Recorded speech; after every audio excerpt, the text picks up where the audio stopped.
আমরা আগেই বলেছি যে কিছু নিদর্শন আলামত থাকে যেগুলো আপনাকে নির্দেশ করবে, আপনাকে ইঙ্গিত করবে যে কোনো ব্যক্তি সত্য বলছে নাকি মিথ্যা বলছে। এই কারণে আমরা বিশ্বাস করি যে মহান সৃষ্টিকর্তা কিছু নিদর্শন দেন, যেগুলো দেখে, অধ্যয়ন করে, শুনে আমরা বুঝতে পারব তিনি সত্যিকার অর্থেই নবী কিনা। গত শতাব্দীর অন্যতম বিখ্যাত থিওলজিয়ান C.S. লুইস একটি ক্রাইটেরিয়ান নির্ণায়ক দিয়েছেন। তিনি ঈসা আলাইহিস সালাম সম্পর্কে বলেন, either Jesus was a liar, or he was a ডিলিউডেড, or he was speaking the truth. অর্থাৎ ঈসা আলাইহিস সালাম হয় সত্য বলেছেন যা তিনি তার সম্পর্কে বলেছেন, না হয় তিনি একজন বিভ্রান্ত, বিকৃত মস্তিষ্কের লোক ছিলেন, আর না হয় তিনি একজন সত্যবাদী ছিলেন। অবশেষে C.S. লুইস বলেন, যদি আপনি ঈসা আলাইহিস সালামের জীবনী দেখেন এবং তিনি যা বলেছেন, তিনি যেভাবে আচরণ করেছেন, তিনি যেভাবে জীবন যাপন করেছেন, তাতে স্পষ্ট যে তিনি মিথ্যাবাদী, প্রতারক অথবা বিকৃত মস্তিষ্কে ছিলেন না। অতএব তিনি সত্য বলেছেন যা তিনি বলেছেন। যদিও এই ক্রাইটেরিয়নে একটি অসম্পূর্ণতা রয়েছে, কারণ এখানে আরেকটি সম্ভাবনা বাকি থেকে যায়, আর তা হলো ঈসা আলাইহিস সালাম সম্পর্কে যা কিছু আপনাকে বলা হয়েছে তা সত্য নয়, এবং তার সম্পর্কে যা বলা হচ্ছে তিনি তা বলেননি। C.S. লুইসের বেসিক আর্গুমেন্ট যদিও ঠিক আছে, তবে একটি সম্ভাবনা থেকে যায় যে উক্ত ব্যক্তি সম্পর্কে যা বলা হচ্ছে তা তিনি বলেছেন কি না। আপনি চাইলে যে কোনো ব্যক্তির উপর এই ক্রাইটেরিয়নটি অ্যাপ্লাই করতে পারেন। যে কেউ যে কোনো দাবি করুক, সে বলেছে এমনটা নিশ্চিত হতে পারলে এই ক্রাইটেরিয়নটি শতভাগ কার্যকরী। এই ক্রাইটেরিয়নে মোট তিনটি অবস্থা। এক, সে মিথ্যা বলছে, অর্থাৎ সে ব্যক্তি ইচ্ছাকৃতভাবে কোনো উদ্দেশ্যে প্রতারণার আশ্রয় নিচ্ছে। সে জানে এটা মিথ্যা, কিন্তু সে ভান করছে যে এটাই সত্য, অর্থাৎ উদ্দেশ্যমূলকভাবে ধোঁকা দেয়া। দুই, সে একজন বিকৃত মস্তিষ্ক সম্পন্ন লোক। তিন, সে সত্যবাদী। একটি বিষয় মনে রাখবেন, যখন কেউ ইচ্ছাকৃতভাবে মিথ্যা বলে, তবে সেই মিথ্যাকে ঢাকতে আরও মিথ্যা বলতে হয়। যদিও একজন ভালো মিথ্যাবাদী বেশ কিছুদিন এভাবেই চলতে পারে, তবে দীর্ঘ সময়ে সে ব্যর্থ হয়। অন্যদিকে একজন ডিলিউডেড, বিকৃত মস্তিষ্কের লোকও অসত্য বলে, তবে পার্থক্য হচ্ছে সে মনে করে সে যা বলছে তাই সত্য, এবং সে যা বলে তা সে সত্যিকার অর্থেই বিশ্বাস করে। একজন ডিলিউডেড ব্যক্তি আন্তরিক হয়, সে প্রতারণা করার জন্য অসত্য বলে না। সে মনে করে তার কথা, তার কল্পনা বিশ্বাসী, সত্য, বাস্তব এবং কল্যাণকর। অতএব একজন মিথ্যাবাদী প্রতারকের চরিত্র মৌলিকভাবে ভিন্ন একজন ডিলিউডেড, বিকৃত মস্তিষ্ক লোকের থেকে। সর্বশেষে যদি প্রমাণিত হয় কোনো ব্যক্তি মিথ্যাবাদীও না এবং ডিলিউডেডও না, তবে সে অবশ্যই সত্যবাদী। চলুন আমরা এই ক্রাইটেরিয়নটি মুহাম্মদ সাল্লাল্লাহু আলাইহি ওয়াসাল্লামের উপর অ্যাপ্লাই করি। এক, তিনি মিথ্যাবাদী ছিলেন। দুই, তিনি ডিলিউডেড ছিলেন। তিন, তিনি সত্যবাদী ছিলেন। আল্লাহ রসুল সাল্লাল্লাহু আলাইহি ওয়াসাল্লামের ইন্তেকালের 43 বছর পর, অর্থাৎ 676 খ্রিস্টাব্দে জন্ম নেয়া সেন্ট জন বা জন অফ দামাস্কাস প্রথম কোনো অনারব খ্রিস্টান ধর্মযাজক যে প্রকাশ্যে তার লেখায় দাবি করে মুহাম্মদ সাল্লাল্লাহু আলাইহি ওয়াসাল্লাম একজন মিথ্যাবাদী ছিলেন, এবং তার পরবর্তীতে আরও অনেক খ্রিস্টান প্রিস্ট, বিশপরাও তাদের লেখায় এমনটা দাবি করে। কেননা তারা কোরআন পড়ার পর হতবাক হয়ে গিয়েছিল যে কোরআনের সাথে বাইবেলের কতটা সামঞ্জস্যতা রয়েছে। এমনকি অনেক বিস্তারিত নিখুঁত বিষয়গুলোতেও ভীষণ মিল রয়েছে, যেমন থিওলজি, রিলিজিয়াস ফিলসফি এবং রিলিজিয়াস ল। এমনকি কোনো কোনো খ্রিস্টান বিশপ, ধর্মযাজকরা মনে করত যে মুহাম্মদ সাল্লাল্লাহু আলাইহি ওয়াসাল্লাম মূলত একজন বিশপ, একজন ফর্মার বিশপ, কারণ তাদেরকে ব্যাখ্যা করতে হবে যে কোথা থেকে মুহাম্মদ সাল্লাল্লাহু আলাইহি ওয়াসাল্লাম এই সকল তথ্য পেল, কোথা থেকে সে এত সব কিছু শিখল। আদম আলাইহিস সালাম, নূহ আলাইহিস সালাম, ইব্রাহিম আলাইহিস সালাম মুসা আলাইহিসসালাম, ঈসা আলাইহিসসালাম, তাদের জীবন বৃত্তান্ত এবং বিভিন্ন ধর্মীয় আইন কানুন, বিধিনিষেধ, সৃষ্টির ইতিহাস, কিয়ামত, শেষ দিবস, বিচার দিবস ইত্যাদি ইত্যাদি। নিশ্চয়ই সে কোনো প্রিস্ট বা বিশপ থেকে এগুলো জেনেছে বা শিখেছে। কেউ তাকে এগুলো শিখিয়েছে অথবা কোনো ইহুদির রাবাই তাকে সব কিছু শিখিয়েছে এবং সে সব কিছু মিলিয়ে তার নতুন ধর্ম তৈরি করেছে। এটাই একমাত্র পন্থা ছিল মুহাম্মদ সাল্লাল্লাহু আলাইহি ওয়াসাল্লামকে তার নবুয়তকে ব্যাখ্যা করার এবং একই সাথে ইসলামকে ভুল প্রমাণ করার। অর্থাৎ মুহাম্মদ সাল্লাল্লাহু আলাইহি ওয়াসাল্লামের দাবি একটি মিথ্যা যে আল্লাহ তাকে এগুলো জানিয়েছে। এখন এর জবাব হচ্ছে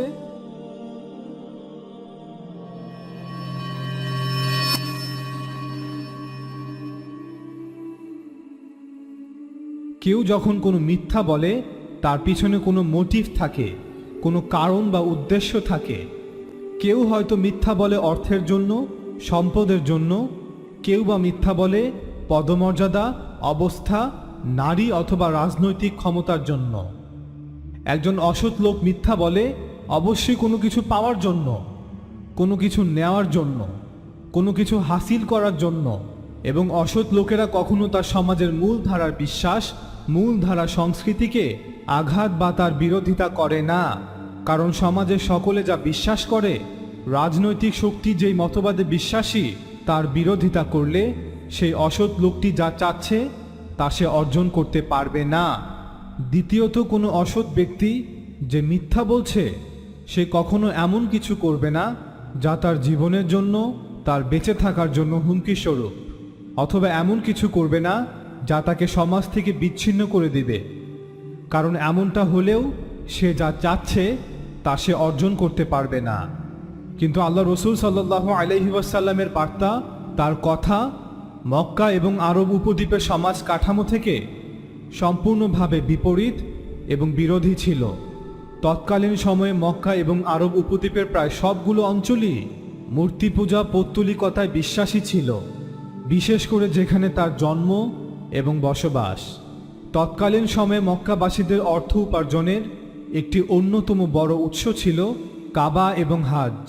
প্রতি বছর হজের মৌসুমে আরব উপদ্বীপের সবগুলো অঞ্চল অর্থাৎ হিজাজ, নাজদ, নাজরান, ইয়েমান, ওমান হতে সকল গোত্রগুলো মক্কায় আসত হজ পালনের উদ্দেশ্যে। এর চেয়েও অবাক করা বিষয় হচ্ছে যে গোত্রটি কাবার মুতাওয়াল্লি ছিল, তিনি সেই গোত্রেরই ছিলেন। আরও অবাক করা বিষয় হচ্ছে কোরাইশ গোত্রের মধ্যে যে বংশ কাবার মুতাওয়াল্লি ছিল তিনি সে বনু হাসিম বংশেরই সন্তান ছিলেন। আরও অবাক করা বিষয় হচ্ছে তার পরিবারই কাবার মুতাওয়াল্লি ছিল। তার দাদা মরহুম মুতাওয়াল্লি আব্দুল মুত্তালিবের ইন্তেকালের পর মুতাওয়াল্লির দায়িত্ব পান তার চাচা আবু তালিব। মুহাম্মদ সাল্লাল্লাহু আলাইহি ওয়াসাল্লাম চাইলে সহজেই আবু তালিবের পর কাবার মুতাওয়াল্লি হতে পারতেন, বরং তিনি ইতিমধ্যেই মক্কাতে ব্যাপক সুনাম অর্জন করেছিলেন, যাকে সবাই এক নামে চিনত, আল আমিন, অর্থাৎ মক্কার সবচাইতে বিশ্বস্ত লোক, যিনি কখনো মিথ্যা বলেন না। মক্কার সবাই তাকে বিশ্বাস করত, কিন্তু তিনি সমাজের প্রচলিত বিশ্বাস, সমাজ ব্যবস্থা, রাজনৈতিক শক্তির বিপরীতে গিয়ে এককভাবে ঘোষণা করেন, লা ইলাহা ইল্লাল্লাহ, একমাত্র ইলাহ ছাড়া কোনো ইলাহ নেই। অর্থাৎ সমাজের সকলের বিশ্বাস তাদের মূর্তিগুলো মিথ্যা এবং অচল। মুহাম্মদ সাল্লাল্লাহু আলাইহি ওয়াসাল্লামের কথা মেনে নেওয়ার অর্থ হচ্ছে মক্কাকে অন্যান্য সকল গোত্র থেকে বিচ্ছিন্ন করে ফেলা। কারণ আরব উপদ্বীপের বিভিন্ন গোত্রগুলোর পক্ষ হতে বিভিন্ন মূর্তি যা কাবার ভিতরে রাখা ছিল সে সব সরিয়ে ফেলতে হবে। ফলে মক্কাকে কেন্দ্র করে সকল আয়োজন, আগমন বন্ধ হয়ে যাবে। কারণ কাবা হতে সকল মূর্তি বের করে ফেললে কোনো আরব গোত্রই আর মক্কাতে হজ করতে আসবে না। উল্টো কোরাইশরা, মক্কাবাসীরাই গোটা আরব জাতির প্রতিপক্ষ, শত্রুতে পরিণত হবে, আর হজকে কেন্দ্র করে সকল ব্যবস্থাও বন্ধ হয়ে যাবে। এক কথায় মুহাম্মদ সাল্লাল্লাহু আলাইহি ওয়াসাল্লাম গোটা সমাজ বিশ্বাসকেই, গোটা সমাজ ব্যবস্থাকেই চ্যালেঞ্জ করেছেন। গোটা সমাজের বিরুদ্ধে গিয়ে একা দাঁড়িয়েছেন, যা তাকে কোনো আর্থিক সুবিধা তো দূরের কথা, বরং তিনি এখন তার জীবনকেই হুমকির মুখে ফেলে দিয়েছেন। এবং তাই হয়েছিল। তাকে মৌখিকভাবে, শারীরিকভাবে একাধিকবার আঘাত করা হয়েছিল। সমাজের সামনে বহুবার অপমান, লাঞ্ছিত করা হয়েছিল। কুরাইশদের কথা ছিল, মুহাম্মদ ইবনে আবদুল্লাহ মুতাওয়াল্লি পরিবারের সদস্য হয়েও সমাজের মধ্যে বিভেদ সৃষ্টি করছে। সে আমাদের বাপ দাদাদের ধর্মকে মিথ্যা প্রমাণের চেষ্টা করছে। আপনি যদি মুহাম্মদ সাল্লাল্লাহু আলাইহি ওয়াসাল্লামের জীবনী পড়ে থাকেন, তবে দেখবেন তার পুরো শৈশব আর কৈশোর কেটেছে অত্যন্ত দুঃখ কষ্টের মধ্য দিয়ে। আব্বা আম্মাকে হারানোর পর প্রিয় দাদাকেও মাত্র 8 বছর বয়সে হারাতে হয়। তারপর থেকে চাচা আবু তালেবের সংসারেই বড় হয়ে ওঠেন। কৈশোর বয়স থেকেই তার কর্মজীবন শুরু হয়। 24-25 বছর বয়সে যখন মা খাদিজা রাদিয়াল্লাহু তাআলা আনহার সাথে বিয়ে হয়, তখন জীবনে প্রথমবার একটি সুন্দর ও সুখের জীবন নতুন করে শুরু করেন। নিজের ও খাদিজা রাদিয়াল্লাহু তাআলা আনহার সাথে পার্টনারশিপে গড়ে তোলা ব্যবসাকেও ধীরে ধীরে বড় করতে থাকেন এবং তাদের সাংসারিক জীবনও আনন্দের সাথে অতিবাহিত হতে থাকে। মা খাদিজা রাদিয়াল্লাহু তাআলা আনহা একে একে 6 জন সন্তান জন্মদান করেন। এখন প্রশ্ন হচ্ছে, কোনো মিথ্যাবাদী প্রতারক তার সচ্ছল জীবনকে হুমকির মুখে ফেলে এত বড় ঝুঁকি নিবে না, যেখানে সে এবং তার পরিবার পুরো সমাজের প্রতিপক্ষ হয়ে যাবে? সমাজের মূল ধারাকে আঘাত করে কোনো নেতা হতে পারে না। মূল ধারা সমর্থন ছাড়া কোনো নেতা সফল নেতা হতে পারে না, এমন কোনো নজির পৃথিবীতে নেই। একইভাবে সকলের ধর্মবিশ্বাসের বিপরীতে অবস্থান করে নিজেকে সকলের ধর্মবিশ্বাসের প্রতিপক্ষ করেও কেউ সফল লিডার অথবা সফল শাসক হতে পারে না, যদি না তার কাছে সম্পূর্ণ রাজনৈতিক, প্রশাসনিক ও সামরিক ক্ষমতা না থাকে। কিন্তু মুহাম্মদ সাল্লাল্লাহু আলাইহি ওয়াসাল্লাম ছিলেন একা, অসহায়, সাধারণ একজন ব্যক্তি, যাকে সাহায্য করার মতো কেউ ছিল না। মুহাম্মদ সাল্লাল্লাহু আলাইহি ওয়াসাল্লাম সকল আশঙ্কাকে উপেক্ষা করে দাঁড়িয়ে গিয়েছিলেন, সকল বিপদ আর ভয়কে স্বাগত জানিয়েছিলেন। মানুষ যখন 40 ঊর্ধ্ব হয়ে যায়, তখন সে একটু শিথিলভাবে, শান্তিপ্রিয়ভাবে সহনীয় জীবনযাপন করতে চায়। বিশেষ করে যার স্ত্রী হচ্ছেন মক্কা নগরীর সবচেয়ে সম্পদশালী একজন নারী, যার নিজের ব্যবসাও ভালো চলছে, সুন্দর সুখী একটি পরিবার।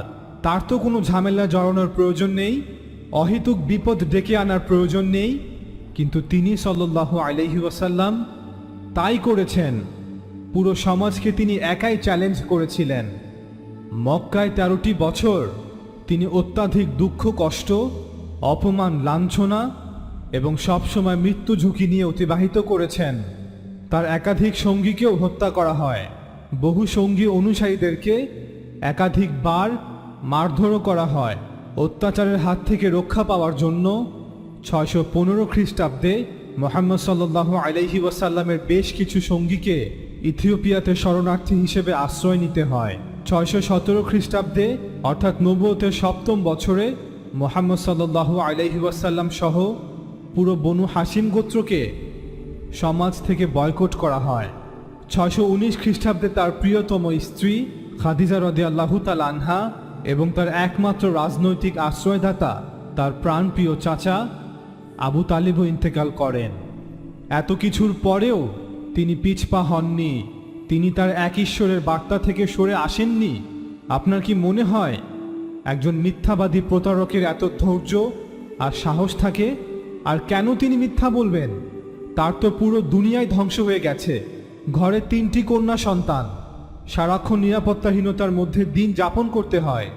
সন্তানরা হচ্ছে একজন মানুষের সবচেয়ে বড় দুর্বলতা। কেন তিনি তাদেরকে এত কষ্ট আর বিপদের মুখে রাখবেন? এক ঈশ্বরের বার্তা প্রচার করার কারণে তার 2 জন কন্যা সন্তান রুকাইয়া রাদিয়াল্লাহু তাআলা আনহা এবং উম্মে কুলসুম রাদিয়াল্লাহু তাআলা আনহাকে তালাক প্রদান করা হয়। তারপরও তিনি তার দাওয়াত বন্ধ করেননি। আপনার কি মনে হয় এটা কোনো মিথ্যাবাদী প্রতারকের আচরণ? মক্কার পর তিনি তায়েফে যান, কিন্তু তাকে সেখানেও অপমানের সম্মুখীন হতে হয়। তাকে পাথর নিক্ষেপ করা হয়, কিন্তু তিনি থেমে যাননি। পরবর্তীতে মদিনাবাসী তাকে স্বাগত জানালে এমন নয় যে তিনি সেখানে গিয়ে রাজার হালে ছিলেন, বরং তাকে মক্কায় তার ঘরবাড়ি, ব্যবসা বাণিজ্য, আত্মীয় স্বজন সব কিছু ছেড়ে দুঃখ ভারাক্রান্ত মনে অসহায়ের মতো পালিয়ে আসতে হয়। কোনো মিথ্যাবাদী মানুষকে প্রতারণা করার জন্য এত ত্যাগ স্বীকার করতে পারে না, বরং তিনি তো শুধু এক ইলাহর দাওয়াত দিচ্ছিলেন, যে ইলাহ মাত্র একজন, তার কোনো মূর্তি নেই, তার কোনো প্রতিমা নেই, তার কোনো শরিক নেই, অংশীদার নেই। মুহাম্মদ সাল্লাল্লাহু আলাইহি ওয়াসাল্লামের নবুয়তের আগের 15-16 বছর এবং নবুয়তের পরের 23 বছর তুলনা করলে তিনি কে ছিলেন তা পরিষ্কার হয়ে যাবে। নবুয়ত প্রাপ্তির আগের 15 বছরে তিনি ছিলেন একজন সুখী, সুন্দর, সচ্ছল মানুষ, যার স্ত্রী মক্কার সবচেয়ে ধনী একজন নারী, যার ঘরে 4 জন কন্যা সন্তান, একটি সুখী পরিবার, যার দাদা মক্কার একমাত্র নেতা ছিলেন, যার পরিবার মক্কার সবচেয়ে সম্ভ্রান্ত পরিবার, যিনি তার বাকি জীবনটা আনন্দের সাথে একজন সফল ব্যবসায়ী হিসেবে কাটিয়ে দিতে পারতেন। কিন্তু নবুয়তের 23 বছরের প্রথম 13 বছর শুধু অপমান, লাঞ্ছনা, হুমকি, দুঃখ, কষ্ট, সমাজ থেকে বিচ্ছিন্ন, অসহায়, নিরাপত্তাহীনতায় কাটিয়েছেন। শেষ 10 বছর তিনি আরও বেশি কষ্ট ও অভাবে কাটিয়েছেন। পুরো পৌত্তলিক আরবের চোখের কাঁটায় পরিণত হয়েছিলেন। মদিনাতে তিনি নিজের জন্য কোনো প্রাসাদ তৈরি করেননি, বরং একজন সাধারণ মানুষের মতো জীবন অতিবাহিত করেছেন। মাটিতে বসে খেতেন, মাটিতেই ঘুমাতেন, যার ঘরে কোনো আসবাবপত্র ছিল না, যার ঘরে কোনো দিনার দেরহাম গচ্ছিত ছিল না। এমন নয় যে প্রতি বেলায় খাসির রান দিয়ে আহার গ্রহণ করেছেন, এমনও হয়েছে কয়েক সপ্তাহ তার ঘরে কোনো রান্না হয়নি, শুধু খেজুর আর উটের দুধ খেয়েই দিন রাত কাটিয়ে দিয়েছেন। যিনি মৃত্যুর সময় কোনো সম্পদ রেখে যাননি, সম্পদ তো দূরের কথা, সে সময় একটি দিনার অথবা দেরহামও তার সাল্লাল্লাহু আলাইহি ওয়াসাল্লামের ঘরে ছিল না। যিনি যুদ্ধ ব্যতীত কখনো কারো গায়ে হাত উঠাননি, তিনি কখনো মদ্যপান করেননি, যদিও তৎকালীন সময়ে পুরুষদের জন্য মদ্যপান অত্যন্ত স্বাভাবিক বিষয় ছিল। তিনি কখনো সিল্কের কাপড় পরেননি, তিনি কখনো স্বর্ণ পরিধান করেননি, কারণ তা মক্কার ধনীরা তাদের ঐশ্বর্য, শ্রেষ্ঠত্ব, অহংকার প্রকাশ করার জন্য পরিধান করত। তিনি কখনো মানুষের সাথে অহংকার আর দাম্ভিকতা প্রকাশ করে কথা বলেননি। যারা তার সাথে ছিল কেউ কখনো তার ব্যাপারে এমনটা বলেনি যে তিনি কখনো কাউকে ধমক অথবা উফ শব্দটুকু করেছেন। অতএব আপনি তার সাল্লাল্লাহু আলাইহি ওয়াসাল্লামের পুরো জীবন ইতিহাস ঘেঁটে দেখুন। যদি তিনি সাল্লাল্লাহু আলাইহি ওয়াসাল্লাম মিথ্যাবাদী হয়ে থাকেন, তবে পৃথিবীর কেউই সত্যবাদী নয়। অন্যদিকে গত শতাব্দীতে নতুন অনেক লেখকরা দাবি করছেন যে না, তার চরিত্রের সাথে একজন মিথ্যাবাদীর চরিত্রের কোনো মিল নেই, বরং তাকে বহু আগ থেকেই মক্কার লোকজন আল আমিন, সত্যবাদী, বিশ্বস্ত বলে ডাকত। তবে এই নতুন শ্রেণীর লেখকরা, ওরিয়েন্টালিস্টরা বলছেন যে সে হয়তো নিজেকে নিজেই নবী মনে করত। সে ভাবত সে একজন নবী এবং তার সাথে ঈশ্বর কথা বলে। অর্থাৎ তারা বলতে চাচ্ছেন যে মুহাম্মদ সাল্লাল্লাহু আলাইহি ওয়াসাল্লাম মানসিকভাবে বিকারগ্রস্ত ছিলেন। তবে প্রশ্ন হচ্ছে, একজন পাগল লোকের পক্ষে কি এত সব কিছু সঠিকভাবে করা সম্ভব? ধরুন একটি ব্যবসা প্রতিষ্ঠান যেখানে প্রতি বছর শত কোটি টাকার বিজনেস ট্রানজ্যাকশন হয়, যেখানে হাজার হাজার শ্রমিক কর্মচারীরা কাজ করে। আপনার কি ধারণা এমন একজন লোক যার মানসিক ভারসাম্য পুরোপুরি স্থির না, সেই প্রতিষ্ঠান একদিনও চালাতে পারবে? অপরদিকে আল্লাহ রসুল সাল্লাল্লাহু আলাইহি ওয়াসাল্লাম 23 বছর ধরে একটি মিশন নিয়ে সামনে এগিয়েছেন এবং শত শত বাধা বিপত্তি, যুদ্ধ পেরিয়ে তিনি একটি মুসলিম জাতি, মুসলিম রাষ্ট্র এবং মুসলিম সাম্রাজ্য প্রতিষ্ঠা করেছেন, যার সাম্রাজ্যের ব্যাপ্তি ছিল পুরো আরব উপদ্বীপ জুড়ে। বর্তমান সৌদি আরব, ইয়েমান, ওমান, সংযুক্ত আরব আমিরাত। যিনি তার জাতিকে একটি সুবিন্যস্ত ধর্ম ধর্মতত্ত্ব, ধর্মীয় দর্শন, আলাদা সমাজ ব্যবস্থা, আলাদা অর্থনৈতিক ব্যবস্থা, একটি পূর্ণাঙ্গ আইন ব্যবস্থা, একটি পূর্ণাঙ্গ সংবিধান, একটি সংগঠিত সামরিক শক্তি উপহার দিয়েছেন, যিনি 10 বছর অত্যন্ত বিচক্ষণতার সাথে, সফলতার সাথে রাষ্ট্র, সমাজ এবং সাম্রাজ্য পরিচালনা করেছেন। বিচ্ছিন্ন আরব জাতিগোষ্ঠী গোত্রকে একত্র করেছেন। তিনি স্বাভাবিক সুস্থ মানুষ না হলে পৃথিবীর কেউই স্বাভাবিক নয়। তার আদর্শকে, তার শিক্ষাকে, তার মতবাদকে গ্রহণ করে তার সঙ্গী, তার অনুসারী, তার ছাত্ররা গোটা বিশ্বকে জয় করেছে। রোম আর পারস্যের মতো পরাশক্তিকে 10-12 বছরের মধ্যে নাস্তানাবুদ করে পিছু হটতে বাধ্য করেছে। এখন তৃতীয় আরেকটি অপশনই বাকি থাকে, অর্থাৎ তিনি একজন আল্লাহর বার্তাবাহক রাসূল ছিলেন, ঠিক তার পূর্বের নবী রাসূলদের মতো, যারা মানুষকে একজন ইলার দিকে দাওয়াত দিয়েছেন, মানুষকে সৃষ্টিকর্তার প্রতি কৃতজ্ঞ হওয়ার জন্য আহ্বান করেছেন। তবে আল্লাহ রসুল সাল্লাল্লাহু আলাইহি ওয়াসাল্লামের জীবনী নিয়ে অনেক মিথ্যা ঘটনা, রটনা এবং রচনা হয়েছে, যেগুলো অনেক হাদিসের কিতাব, সিরার কিতাব, ইতিহাসের কিতাবে বর্ণিত আছে, যেগুলো নাস্তিকরা তাদের সুবিধা মতো রসুল সাল্লাল্লাহু আলাইহি ওয়াসাল্লামের বিরুদ্ধে ব্যবহার করছে, তাকে মিথ্যা প্রমাণের চেষ্টা করছে, তার বিরুদ্ধে মিথ্যা অপপ্রচার চালাচ্ছে। যেমন মা আয়েশা রাদিয়াল্লাহু তাআলা আনহাকে 6 অথবা 7 বছর বয়সে বিবাহ, যা একদমই মিথ্যা কথা। তার বয়স তখন কমপক্ষে 16 থেকে 21-এর মধ্যে ছিল। আমরা এই বিষয়গুলো নিয়ে একে একে বিস্তারিতভাবে ভিডিও তৈরি করব।